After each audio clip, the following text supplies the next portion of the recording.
Taoiseach, I note that the EU discussions around the various policy issues on foreign policy included the discussion on sanctions on Belarus. Inevitably, you would discuss that, but it is extraordinary that there's no discussion at that level on sanctions, possible sanctions on Israel.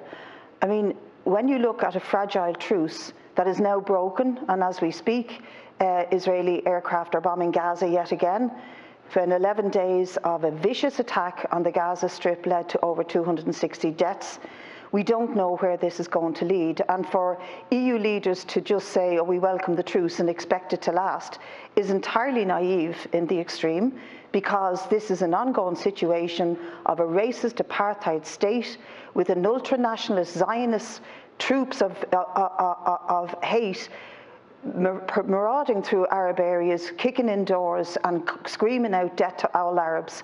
This situation is not normal. The Israeli state is not normal, and yet the European Union has economic ties through the EU-Israeli deal that are worth billions to that state every year, and no discussion about sanctions on them.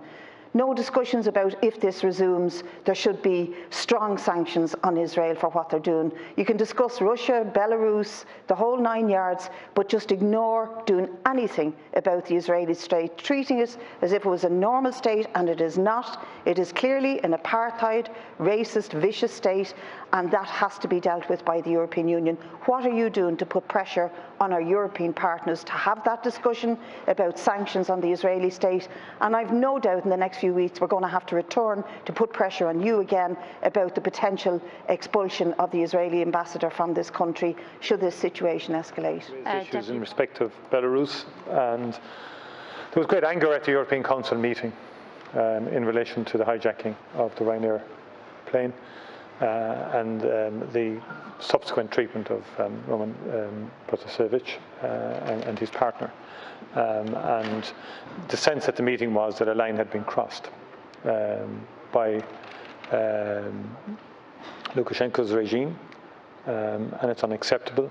And there was an immediate move to initiate sanctions, and strong sanctions, against Belarus for its behaviour.